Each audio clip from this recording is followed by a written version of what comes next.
Hello, my name is Genry COF, spelled with G. And so today I'm going to be talking about free trade, but more specifically I'm going to be talking about free trade and in the United States. And so I guess it's important to clarify what exactly is free trade. And so free trade is a concept that dates back to the 1700s. When Adam Smith first introduced it, and it was essentially the idea that there's going to be there's different countries, and different countries are better at making specific things. So no one country should be dedicated to making every single product and item. So it's better if a country specifically divides their attention to one single item or resource, and then what they do is that they would trade with other countries.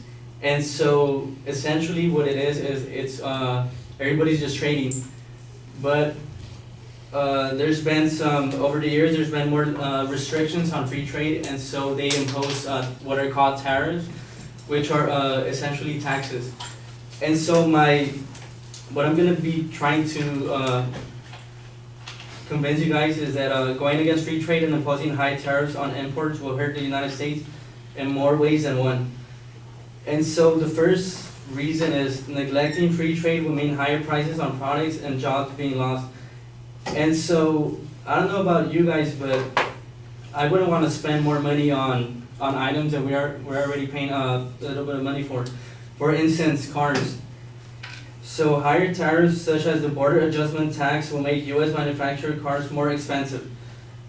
And so according to Industry Week Cleveland, drilling down even further to the impact of a border tax on specific vehicles, the BCG, or the Boston Consultant Group, found that the manufacturer's suggested retail price, or MSRP for short, of a 29,693 automobile assembled and sold into the U.S. would increase by about $450 if a 15% BAT, which is short for border adjustment tax, were to be put into effect. And so that essentially means that you guys are going to be paying $500 more for an automobile that is manufactured in the U.S. So that's a lot of money, $500. And so also another thing is that many individuals who have jobs in traditional industries are more likely to support the tariffs. And so you see this because, the current president, Donald Trump, he's been, in these past few weeks, has been not only threatening to impose tariffs, but has actually already has passed some tariffs. And so, for instance, according to the BBC, which is the British Broadcasting Corporation, it is very unlikely to register much with the steel workers of Pennsylvania and Indiana. So they're not going to have very much incentive to go against what Donald Trump has been stating for the past few weeks. Also, jobs will be lost if tariffs are put in place to stop the free trade. And so, according to the Industry Week Cleveland, this in turn would diminish motor vehicle industry employment in the U.S. from 3% to 5% of the jobs in the U.S. supplier factories. That, in numbers, that means 20,000 to 45,000 positions could be impacted, or so the Boston Consulting Group estimates.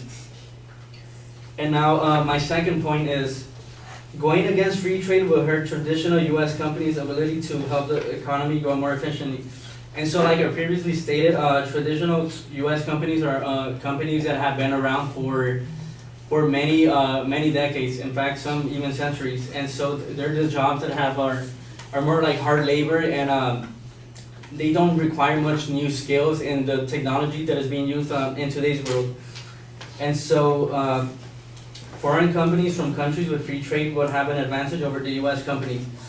And for example, according to Industry Week Cleveland, an increase in NAFTA's tariffs or rules of origin could drive up cost per vehicle substantially, and it would place the U.S. motor vehicle companies at a disadvantage against, for instance, German automakers, which import about the same percentage of components from low-cost countries as their U.S. counterparts do now.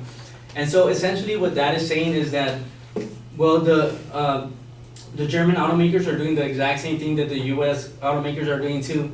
but since the U.S. automakers are imposing more, well, the U.S. is imposing more tariffs on the motor vehicle industry, then that means that they're gonna be more, well, they're gonna be at a disadvantage, clearly. So my second point is that going against free trade will hurt. Another point is they hire average working class people who spend their money every week instead of saving. So essentially is that lower class people have time to, well, they spend their paycheck every single week.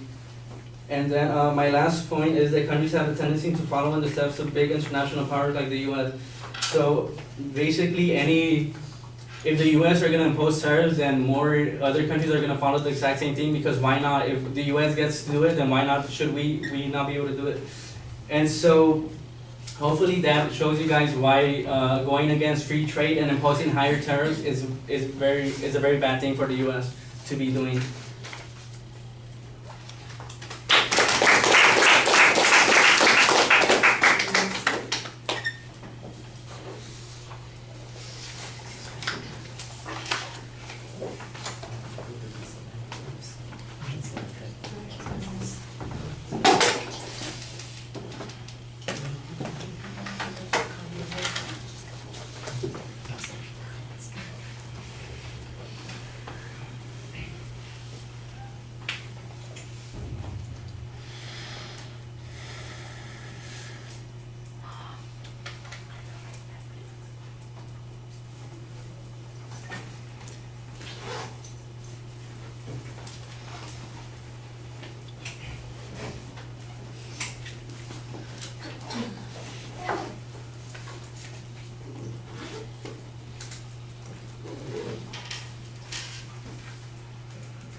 All right, well, it takes you a long time to define the nature of free trade at the beginning of the speech, and so as a consequence, it delays the introduction of what your proposition is, probably longer than it needs to be. And when you do get there, it's kind of buried in your argument. You basically are saying it's going to hurt us in more than one way. Okay, so what are the ways that it's going to hurt us? I was waiting for the preview statement of what the supporting points were going to be, and I never got that. So that, I think, is a problem at the beginning of the speech.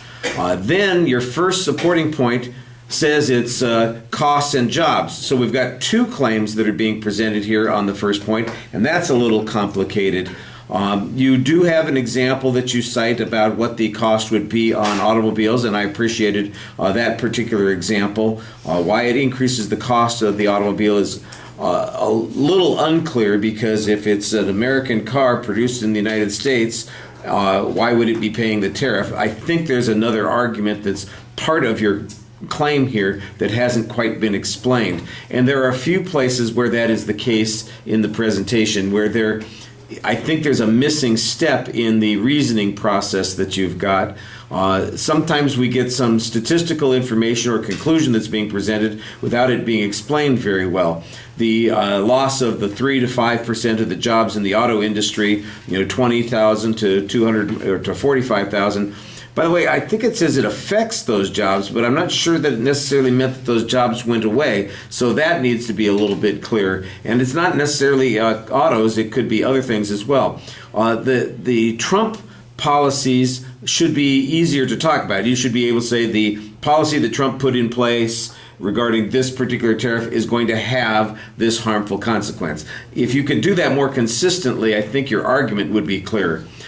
I got sidetracked instead talking about how people are not going to object to Trump doing this. Steelworkers, and I don't know why I'm hearing about the steelworkers and whether or not they're going to object to Trump doing this. Why is that relevant to the argument about whether or not it's going to help us in the long run or hurt us in the long run? It really feels like it's kind of a tangential issue. There may be some relation to it from a political point of view, but it doesn't have anything to do with the claim of fact that you're presenting. And there are a couple of other places where the same sorts of things come up. At one point, for instance, there's a place where you're talking about oh, you know, they hire laborers who spend all their money and they don't have any savings. I'm going, and why is this relevant? Why is this part of the argument? How does this fit into things? I don't know. And like I said, there are just several places where there are pieces of an argument that are presented without the conclusion, or we got the conclusion without the piece of argument that supports that particular conclusion. I did hear you citing a number of sources. I guess it's the Boston Study Group, the BBC that you quote. There was another source that you presented as well talking about NAFTA. So that's okay. They sound like they're pretty reasonable sources there, but I do think sometimes you have a tendency to just present a piece of information and assume that we're going to understand what the claim is that you're drawing for that information, and that's not the case. All right. I thought your exit was a little bit clearer than the original propositional statement, so that we could tell, and that's a good thing, because at the end at least we get that one powerful statement that tells us what it is that we were supposed to get from this in the first place. All right, thank you.